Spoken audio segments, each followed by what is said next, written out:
Hey up and welcome to another Restrap how-to. Today we're looking at the Rolltop Hydration Vest. First things first, you probably recognise the front of this sort of compared to our race hydration vest, and that's because it's exactly the same in terms of structure. One difference is we've added lots of waterproof capacity on the back. First thing to note is that it comes available in two sizes. This is the large/XL and we do a small medium. Exactly the same in terms of actual capacity and how much they can hold.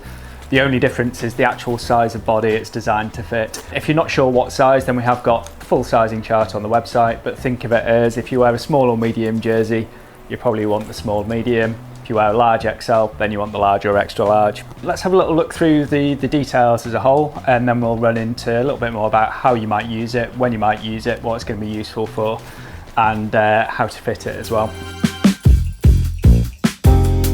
So first up, if we take the front, I mentioned it's exactly the same design as the race hydration vest. So we've got the same pockets. The idea is that they're nice and accessible for while you're riding.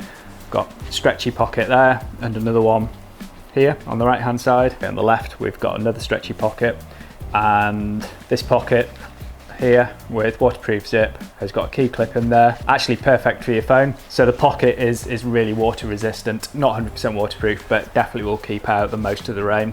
You'll also notice that we've got the hydration hose here. Bag actually comes with a 2-litre bladder, which fits into the outside at the back here. And what that is actually is its own separate pouch. So it's separated from the main waterproof compartment. So should the worst happen, you actually get a leak with the bladder, then everything will still stay in dry here. Roll-top compartment is 100% waterproof. Total capacity for the bag, including the stretchy pockets and the 2 litres of the hydration bladder, is 14 litres. So there's a really good size in there. Plenty of room for the kind of stuff, either if you're doing a day ride and you want to bring things like a warm jacket, waterproof, extra food, you're going up into the mountains, something like the Atlas Mountain Race, Highland Trail, Tour Divide, which this bike has already been tested on all three of those, then it's absolutely perfect for that kind of event as well. And that extra carrying capacity is super useful. We've got this large stretchy pocket here. Thing that I tend to use this for is a waterproof jacket. You can imagine those days where you're putting on a jacket, you get rained on, sun comes out, you take it off, you don't want to put it back in the bag where you've got lots of dry things, so there's room to be able to fit it there. Got the Fidlock magnetic buckle here, which just peel away, and then nice and easy to clip back into place. And then we just have traditional side buckles there just to keep the roll top down as well. And then we've got one of these stretchy side pockets on either side of the bag. They're designed to be able to take kind of a 500 milliliter Coke bottle, but obviously plenty of other things that you can put in there, a pump, extra food, anything at all that you like. So you can see here that the hose also is attached by a little magnetic clip. Really easy to just slap it into place and it'll locate. On this front buckle here, we've just got a small whistle. Depending on the race that you're doing, especially the kind of more remote ones, sometimes we'll have compulsory kit list and a whistle is quite often on that. Here we have the bladder and the hose. One thing to note is the hose as it comes supplied is actually quite long, and that's designed so you can fit it exactly how you like. Nothing stopping you at all, just cutting it down and refitting the bite valve. The hose itself is on a quick release fitting. So when you remove the bladder from the bag, you don't actually need to unthread the hose from the shoulder strap. Simply press that button and pull it out, and you can leave that in situ. Simply slide that top clip apart, unfold the bag, open it out. You've got a really wide, nice neck there, so not just useful for filling it up, but also in terms of cleaning it out. And then closing it up is simply folding the top over again and slide that in place. And there you go. That's about it in terms of actual features. So let's put it on and have a little look at them in practice, and yeah, just run through the fitting procedure.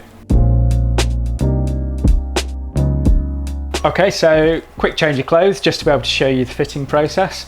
To be honest, when I've actually been using this bag, for the most part, I've been on my mountain bike and I've been wearing a baggy top. It works absolutely fine with that, but it's just a little bit easier to see the fit perfectly over a lycra jersey.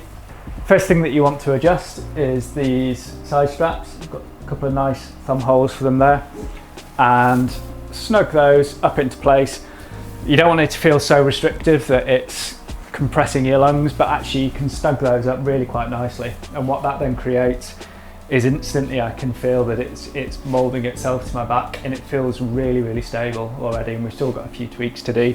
Next thing to do though is we've got these load lifter straps here. There's one on each side, and kind of as the name suggests, the load lifters just raise that load up your back, take in any weight there, and it's really useful when you've actually got this full, and you can really feel how the weight is then supported better by your whole body rather than just dangling off the back. And then the final step to the process is just doing up these chest straps. But now this feels super stable. As you're moving your body around on the bike, then the bag moves with you. It just sits exactly where it should be.